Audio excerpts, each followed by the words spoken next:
Comme dans toutes les églises des saints, que les femmes se taisent dans l'assemblée, car il ne leur est pas permis de parler, mais qu'elles soient soumises selon ce que dit aussi la loi.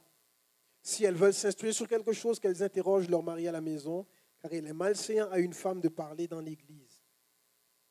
Je vous ai déjà dit que dans l'église de Corinthe, il y avait une cacophonie, il y avait un désordre tel qu'ils ont dû demander à Paul conseil et son intervention. Et les dirigeants de l'église de Corinthe, en demandant à Paul de s'exprimer là-dessus et de leur donner quelques éclaircissements, ils ont aussi suggéré une solution. Et la solution des dirigeants de l'église de Corinthe, c'était de dire, tu sais quoi, nous, on va demander aux femmes de se taire. Parce que de toute façon, ça ne se fait pas, une femme qui parle dans l'assemblée, même la loi dit ça. Ça, c'est les dirigeants de l'église de Corinthe qui écrivent ça. Paul, quand il écrit sa lettre, je vous dis, il n'y a pas de chapitre et verset. Paul, ces deux versets-là, c'est une citation que Paul a reprise de la lettre qu'il a reçue d'eux.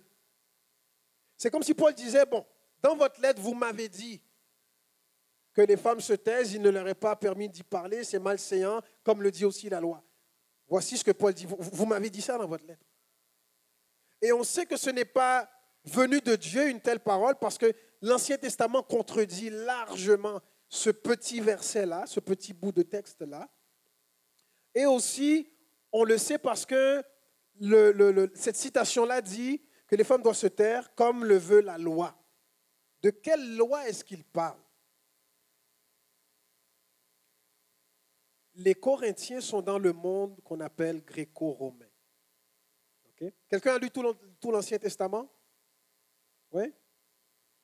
J'espère. Si vous n'avez pas lu tout l'Ancien Testament ou toute la Bible, okay, je vous encourage, je vous lance ce défi-là. Vous allez apprendre tout plein de choses. Puis vous allez comprendre des fois. Okay? Lisez. Et donc, il n'y a aucune loi dans la Bible qui interdit aux femmes de parler. Il n'y en a pas. Cette loi-là n'existe pas. Par contre, dans la société gréco-romaine, il y a une loi. Il y a une loi qui interdit non seulement aux femmes de prendre la parole en public, mais qui les interdit aussi de voter et qui les interdit d'assumer des postes de responsabilité, de prendre autorité, okay, sur des hommes. Il y a une loi dans la société romaine comme ça. Et la personne qui a écrit ça à Paul, elle s'appuie sur la loi du pays, pas sur la loi de Dieu.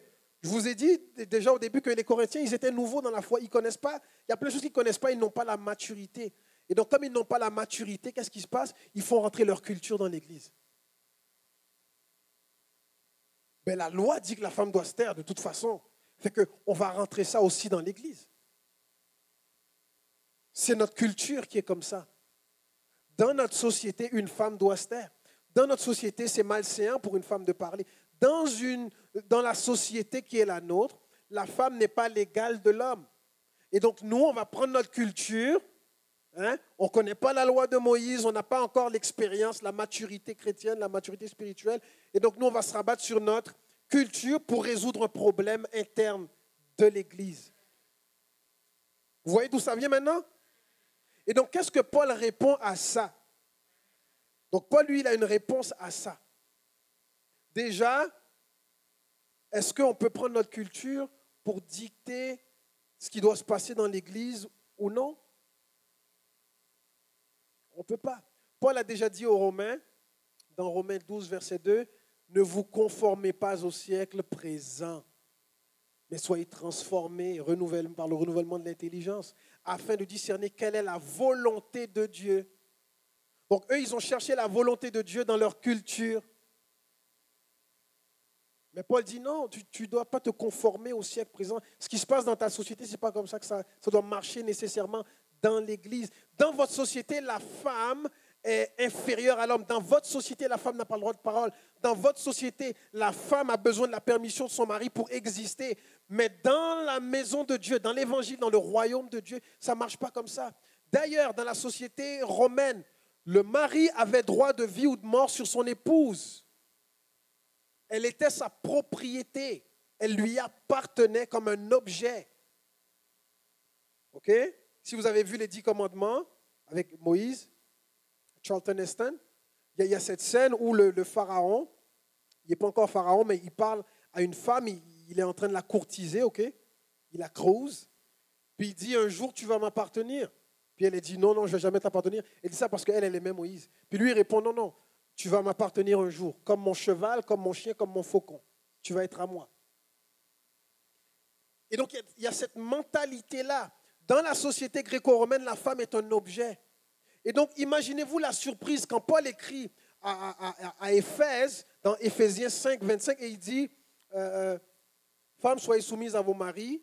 Okay? Et là, on parle de la soumission positive que j'ai expliqué un peu plus tôt. Et il va dire aux maris, aimez vos femmes comme Christ a aimé l'Église et a donné sa vie pour elle. Quand Paul a dit ça, c'était révolutionnaire. Pourquoi? Parce que moi, tu me demandes, Paul, de passer de j'ai droit de vie ou de mort sur cette personne, c'est mon objet, à je dois être prêt à donner ma vie pour elle. T'es fou? Tu es en train de changer complètement notre paradigme, là, Paul. Oui, oui, oui, oui, ça c'est l'évangile. Parce que vous n'aviez pas compris. Dieu n'avait jamais créé la femme pour être votre objet. Et donc, oui, monsieur, tu vas donner ta vie pour elle. Si avant tu marchais dessus, maintenant, tu vas te sacrifier. Parce qu'elle en vaut la peine. Parce qu'elle a assez de valeur pour ça. Sa vie vaut bien la tienne.